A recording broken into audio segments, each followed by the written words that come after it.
حكايتي المختصر الشديد، السكن تاعي الحقيقي كي كنت ساكنه في فوضوي، ونورمالمون نرحل مع جيراني بافطر ماغري انا سيليباتير، كنت عايشه مع الام توفات، قعدت الدار باسمي.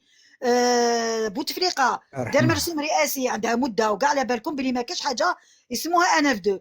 افطر تاعي داه هو ليه باعو، دار به مصالحو، وانا رماني باف دو وحدي سيليباتير في مضرب مشبوه، والدار مستعمله في دعاره بامتياز في سباله تابعه لدراريه، ومكسر تكسير. باش تشوفوا تصاور لازم تدخلوا لي فيديو باسكو مانيش مبين في روحي باش نوري لك تصاور.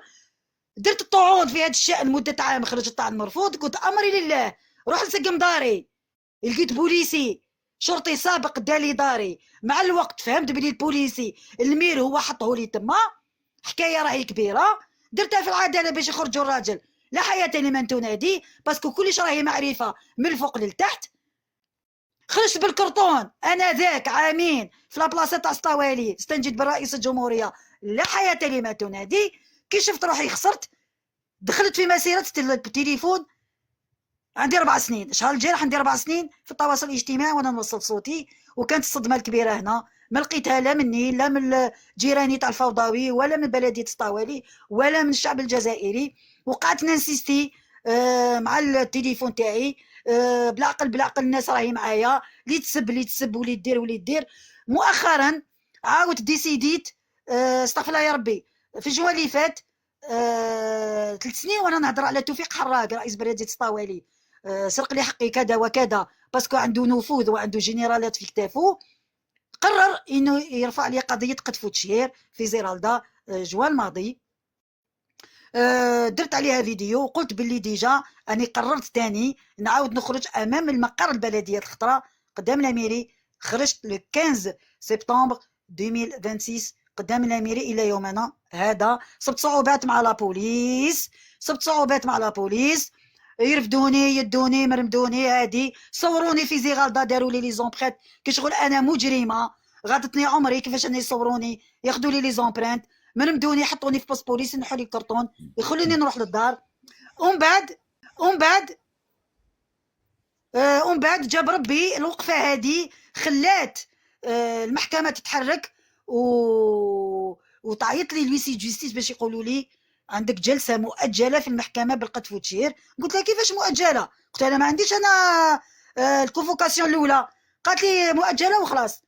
المهم رحت للمحكمه، المحكمه تاع شراقه حسبي الله ونعم الوكيل فيها القضيه والوكيل الجمهوريه، وقاعدين ياجلوا. حقا رحت وتاجلت، والتاجيل دائما من عند توفيق حراق. كيفاش انت ديبوزيت عليا بلانت وانا هي المتهمه وانت اللي تاجل؟ صافي هبلوا فيا روحي ورواحي، حبوا يكرهوا لي حياتي. رحت ونهار رافعت، كي نهار رافعت الجوجه ما خلاتنيش نهضر، والله ما هضرت ولا قلت كلمه. عطيتها لها من الاخر، قلت لها ما تخلينيش نهضر، اما لا سمعي. قلت لها انا غرامه ما خلصهاش، قلت لها نكسر الشرع ما كسرش الشرع، قلت لها تدخليني للحبس ما ناكل ما نشرب ودبري راسك. وعيط وقلت لها انت يا ظالمه باسكو ما سمعتينيش. الوغ واش هاد المرافعه؟ علاش جبتوني اصلا للمحكمه الا ماشي ناويه تسمعيني؟